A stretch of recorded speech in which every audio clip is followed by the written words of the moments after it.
and search. And I was actually surprised by the difference. So looking for something is when you already have something and you've just misplaced it and you're looking to find it. So socks or glasses, you know you've had it and you're looking to find it. Searching is something that is unfound, you don't know much about it, but you're wanting to know more. You're trying to find something you don't know where it is. And that's also the idea behind the word search, is that you don't know where these words are.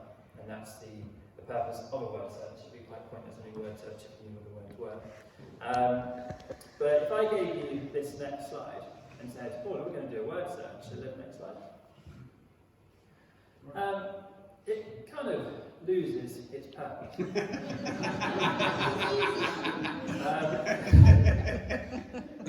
So, and it wouldn't be as much fun as we just had sorting out that word search, would it? And then that got me thinking about the other letters that I've taken away. And their purpose is to be a distraction. That they are there to distract you from what it is you're looking for. And if you flip back one slide, you can see actually, I don't know if this was, I didn't make this word search, I don't know if it was on purpose or whether it was accident, but there's actually some words here that, like you've got very nearly salvation. Oh yes. You very nearly, you nearly got sack. Oh yeah, there's no I. There's no I up to the R. I don't know if that was on purpose or whether the person just couldn't quite spell, but that was my point. So these letters are there as a distraction. God the Father as well. Oh yes. Almost God. So, yeah, Yeah, just nearly. That's quite a lot. Yeah. That's very clever. That's very clever. Sorry. Go to the next slide. Okay. So.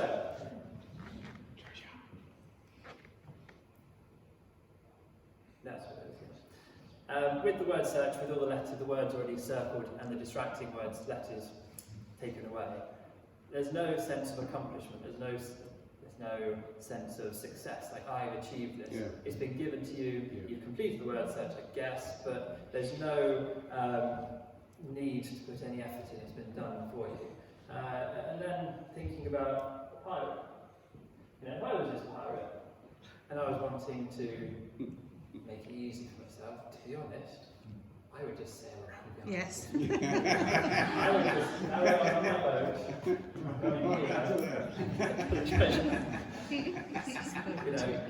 but there's no journey. It's easier than carrying your boat across the land, isn't it?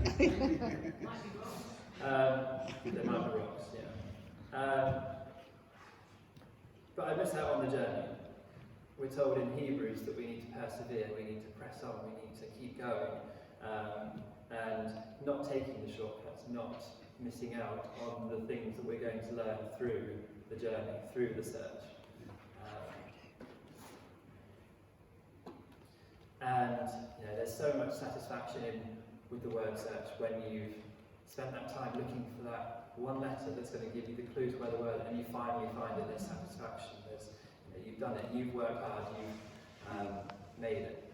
And the story from one of our many walks on East Hill was we went out in the snow, and we then ended up playing around, rugby tackling and things, and then we went on a bit further, and oh no, I've lost my keys in the snow. And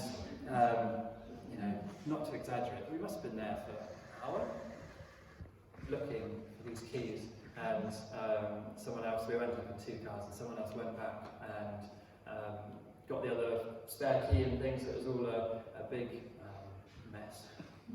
But eventually we found them, and there was like a cheer of triumph and success, and it was, we've done it, we've succeeded, we're able to go home again now. And it's that feeling of, we looked and we found it. Side note, I quite like it when people say, why is it always the last place I look is when I find it? My response is always, who carries on looking when they found it. Why wouldn't it be the last place? Why would it be the second last place? Does that mean you found it and you've looked at another place to find it? It would be the last place.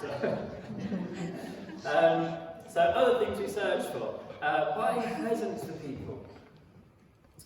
When you've taken that intentional time to look, to walk up and down the high street, really looking for that one perfect present, it's much more rewarding when you give it to them and they have opened it and they really like it. And not from personal experience, but when you search on Amazon gifts for her, and then you give her that present, there's no sense of. That's cheating. It's kind of it's cheating. You've not really done the hard work behind it. You've just thanks Amazon, nice and easy, off we go. So searching, it builds character, it builds patient persistence. When you search for me with all your heart, you'll find me. Even in a world full of distractions, like the letters in a word search, if you search for Jesus, you will find him. It might take time, you might have to journey over the lofty mountain or the deadly swamps of the pirate treasure map. But in the end, he promises that you will find him, and you will find your treasure. Easter is a great time to reset your compass, or to check that it is still pointing towards Jesus when you're searching.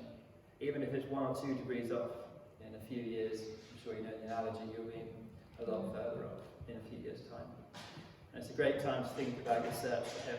Where are you in your search? You're getting close to that treasure, you climbing the mountains.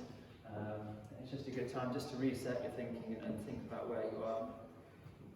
My final point, which is again a slight side note, to look at the next slide.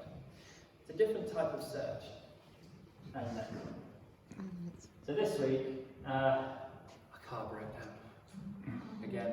So we went through the long task of buying a new car. And we went into Eden in Homerton, and they get their special iPad up, and they said, what filters do you want us to put into your search? So we were there getting, it's got 5 doors, it got to have done less than this amount of miles. We'd love a touch screen in the front as well. And again, it got me thinking about, okay, my immediate thought was, okay, so what filters am I looking for? But then as I thought a bit deeper, kind of thinking, actually, what are other people's filters? And how can I be their search result? So what filters are people looking for? What are they searching for? And when they put in that search, how can I make sure that I am one of those people that are going to be top of their search so that they come to me? And then I wonder, would I be in that same category as Jesus? Oh, great thought. So would my filters, so putting in their filters, they've got to listen to me, they've got to, what else other people are looking for? Would I come alongside Jesus? Are my filters in line with his? Again, not as his equal, but as a replica of him. So could I invite the band